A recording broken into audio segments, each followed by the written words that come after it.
আসসালামু আলাইকুম। হ্যালো বন্ধুরা, আধুনিক জীবনযাত্রায় জয়েন্টের সমস্যা খুব সাধারণ হয়ে উঠছে।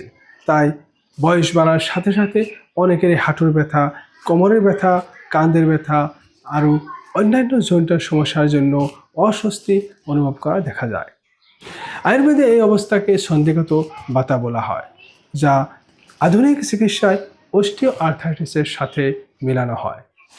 আমাদের শরীরের বাতাদশায় শরীরের গতিবিধি, নার্ভ ও জয়েন্টের লুব্রিকেশন নিয়ন্ত্রণ করে। আর যখন নাকি বাতাদশার ইমব্যালেন্স হয়, কাফাদশাটাও কমে যায়, তখন ক্ষয়প্রাপ্ত আরম্ভ হয় আর এখানে অনেক ড্রাই দেখা যায়। আসুন কিছু ক্লাসিক্যাল ওষুধ ও ইয়ার ডোজ সম্পর্কে আমরা জানি, যেগুলো নাকি আমাদের হাঁটুর ব্যথা, কোমর ব্যথা কমাতে অনেক সাহায্য করে। প্রথমে বলছে ইউগারাজা গুগগুলু। এটি বাতজনিত জয়েন্টের ব্যথা, জড়তা, অস্টিও আর্থাইটিসের জন্য অনেক জনপ্রিয়। তাই আপনি প্রত্যেক দিন 1 থেকে 2টা ট্যাবলেট আপনি গরম জল নতুবা দুধের সাথে খেতে পারেন।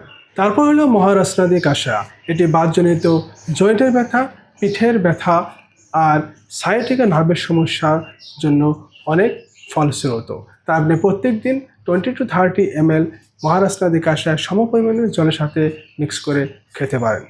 আর আপনি প্রত্যেক দিন রাত্রে অশ্বগন্ধা চূর্ণ আপনি 3 to 6 গ্রাম গরম দুধের সাথে খান। আর মাসাজের জন্য দশমূলা তেল বা মহামাসা তেল দিয়ে মাসাজ করুন, এতে আপনার ব্যথা অনেকটাই কমে যাবে। আশা করি সবাই ভালো থাকুন, সুস্থ থাকুন।